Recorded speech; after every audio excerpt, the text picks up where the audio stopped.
Hello friends, info lab में आपका स्वागत है। आज हम बात करेंगे what is the difference between advocate and lawyer. कई लोगों के माइंड में एडवोकेट एंड लॉयर इस टर्म को लेके कन्फ्यूजन रहता है।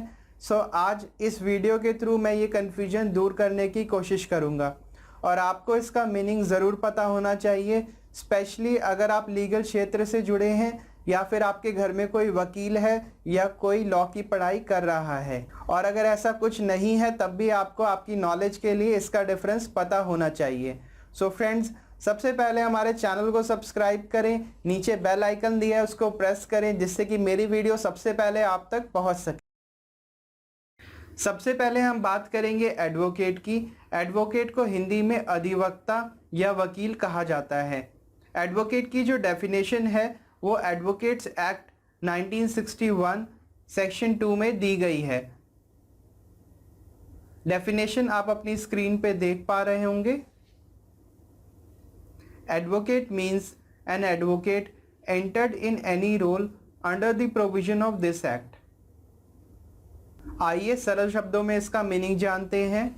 एडवोकेट अधिवक्ता वह व्यक्ति होता है जो कोर्ट में एक पार्टी, एक पर्सन का रिप्रेजेंट करता है, उसके पक्ष को कोर्ट के सामने रखता है। एडवोकेट जो है वो पूरे ऑल ओवर इंडिया कहीं पे भी केस लड़ सकता है।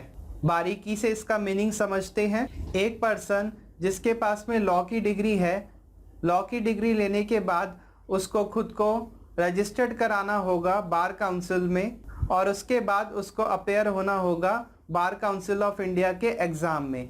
जब बार काउंसिल ऑफ इंडिया के एग्ज़ाम को वो क्लियर कर लेगा तो वहाँ से उसको एक मिलेगा certificate to practise anywhere in India. Bar council of India के एग्ज़ाम को क्लियर करने पे क्या मिलेगा? Certificate to practise anywhere in India.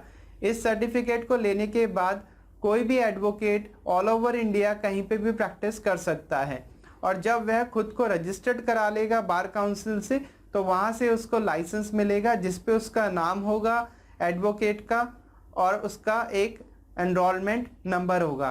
तो जिस पर्सन के पास में सर्टिफिकेट टू प्रैक्टिस है और लाइसेंस है उसको वकील कहते हैं, अधिवक्ता कहते हैं, एडवोकेट कहते हैं। कई देशों में एडवोकेट के लिए अलग अलग टर्म यूज़ करी जाती है, जैसे कि इंग्लैंड में और इसमें साउथ अफ्रीका में एडवोकेट को बैरिस्टर कहा जाता है।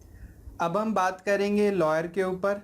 लॉयर वह पर्सन होता है जिसके पास में एलएलबी की डिग्री है या फिर वह एलएलबी कर रहा है, बट यहाँ पर ध्यान दीजिएगा उसने बार काउंसिल से खुद को एनरोल्ड नहीं करा रखा, रजिस्टर्ड नहीं करा रखा और उसने बार काउंसिल ऑफ इंडिया का एग्ज़ाम क्लियर नहीं कर रखा। मीन्स उसके पास में certificate to practise anywhere in India नहीं है।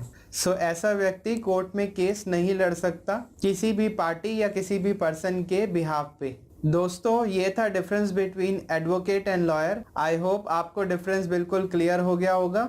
एक एडवोकेट जो होता है वह लॉयर हो सकता है, बट लॉयर एडवोकेट नहीं हो सकता। क्यों नहीं हो सकता? क्योंकि जब तक वह बार काउंसिल ऑफ इंडिया का एग्ज़ाम क्लियर नहीं करेगा, खुद को एनरोल्ड नहीं कराएगा विद स्टेट बार या फिर बार काउंसिल, एंड जब तक उसको लाइसेंस नहीं मिलेगा तब तक उसको एडवोकेट नहीं कहा जा सकता।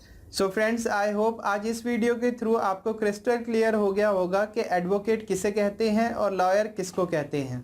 आई hope you like this video. Video को लाइक करें, शेयर करें among your friends and family members so that हर किसी की नॉलेज इंक्रीज हो सके। चैनल को सब्सक्राइब करना ना भूलें, बेल आइकन को प्रेस करें जिससे कि मेरी वीडियो सबसे पहले आप तक पहुंच सके। Thanks for watching info lab.